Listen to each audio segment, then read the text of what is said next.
Randy, I don't know how many times you've been back here since the Sharks last played, but probably only a small handful, right? I have never been back in here until this moment. Wow. So that's, 32 years ago?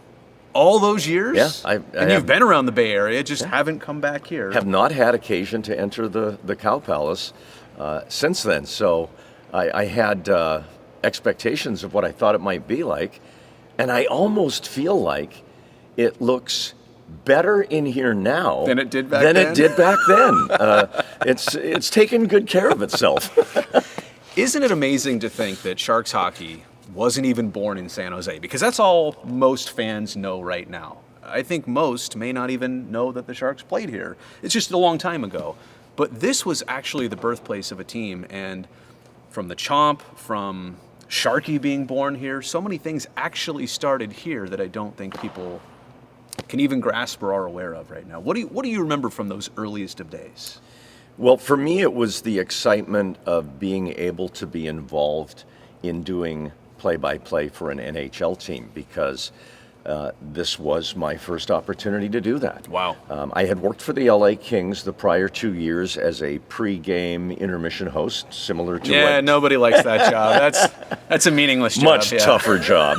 But my goal was to do play-by-play in the NHL, and I was given the opportunity to fill in for Joe Starkey, who was the primary first TV voice of the Sharks in year one.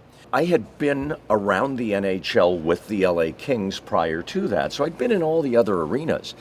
And you have to go back those 34 years to put into perspective that the Cow Palace wasn't that much different than some of the buildings that were open back then. Age-wise? Yeah, and even the aesthetic. Now, Okay, of course, yeah. it wasn't as big. Right. But it, this building already had some miles on it then. I think it was 50 years old back then. Yeah.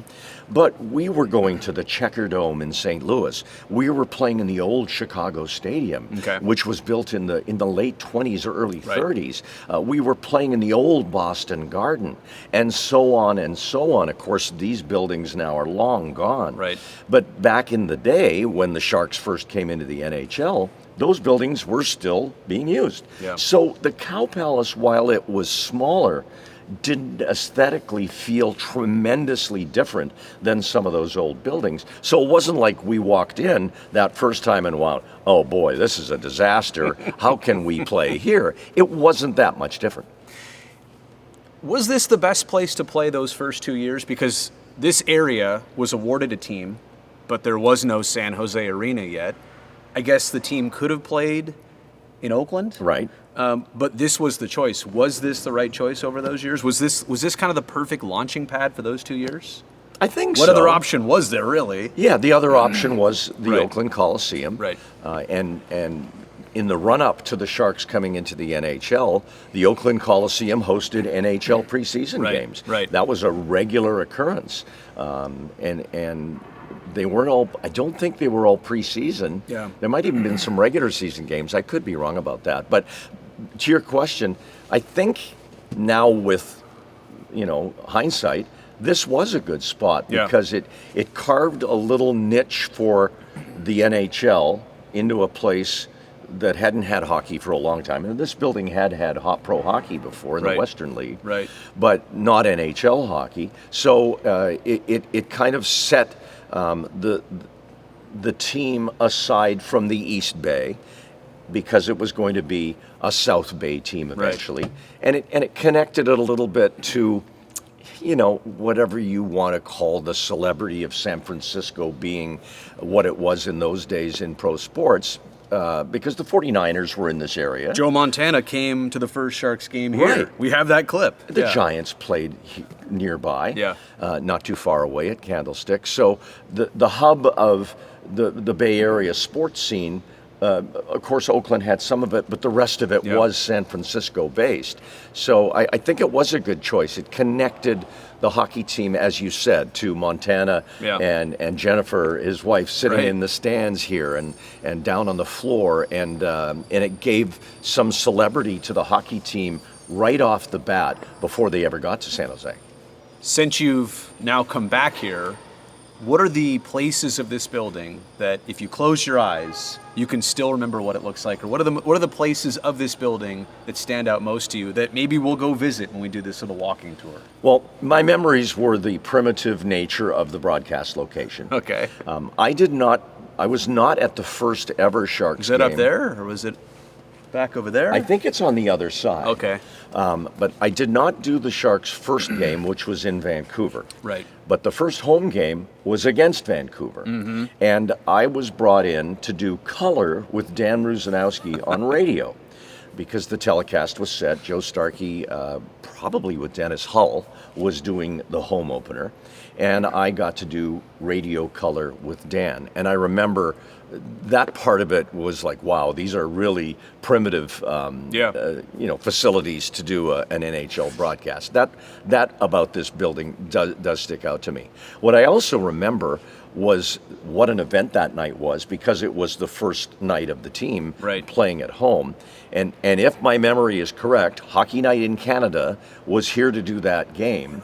And Don Cherry, arguably still to this day, the most famous Canadian hockey television commentator of all time. I think Foster Hewitt probably is the most famous radio commentator in Canada of all time.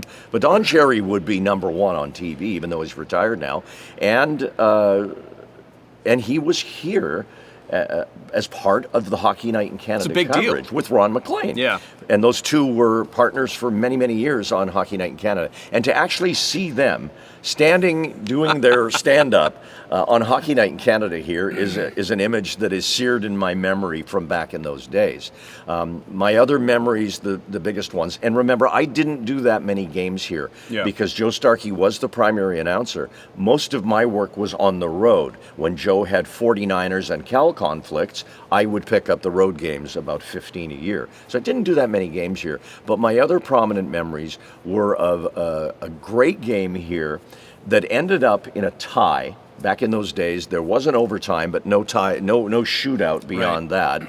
And the Sharks were down late, and Pat Falloon scored with under a second left to tie the game against Andre Rasico, whose nickname back in those days, unfairly, was Red Light Rasico, because he wasn't very good, and the light would go on behind him a little more than Montreal fans liked. And earlier in the game, Link Gates took a shot that went off the boards, and it hit one of the stanchions, we call them, one of the ribbing in the glass, the metal frames, and it took a bad carom, and it went behind Rasico and into the net. That was one of the Sharks' goals in that game, and then Falloon tied it late, and that was a tie. And my other seared in memory was working a game on television in the building here, and Brian Hayward, the Sharks goalie, and to this day his mask is in the Hockey Hall of Fame. Yeah, the shark mouth as the mask. Yeah. He was one of our goaltenders, but he was out injured. So they asked him if he wanted to do TV color with me on the telecast. While he was still technically a player, just hurt. On the injured list. And he said, sure. So he did his first ever color assignment with me on that Sharks game. Well, who would know?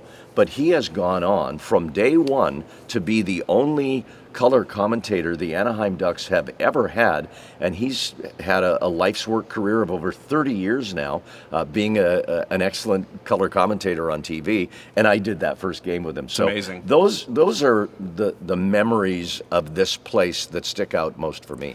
And I understand why Joe Starkey was maybe the first TV broadcaster. He was known in the market. What a bonanza, of course. But it's still kind of weird to think that you weren't it from the start, like, because you've always been it, basically, in my mind, from the start, but for another time. The aroma, as you mentioned, it's gone? It doesn't seem like it's as strong, maybe, as it used to be? Yeah, I think it's been some time that they've had an agriculturally based event in this building, but it did have a stank to it, that's for sure. You don't get the nickname, or you don't get the name Cow Palace by accident. Right, it's supposed to be that way. And the other arena that had that aroma to it was the old Boston Garden. And the legendary Sharks broadcaster and my partner for many of those early years, Pete Stemkowski, swore that the reason that the Boston Garden had that smell to it was from elephant dung. because the Ringling Brothers Barnum and Bailey Circus would always come into the Boston Garden early in the year. It would be there in October. So the Bruins would always go on a 2-week road trip to the West Coast. They'd be in California. It'd always be at the beginning of the season.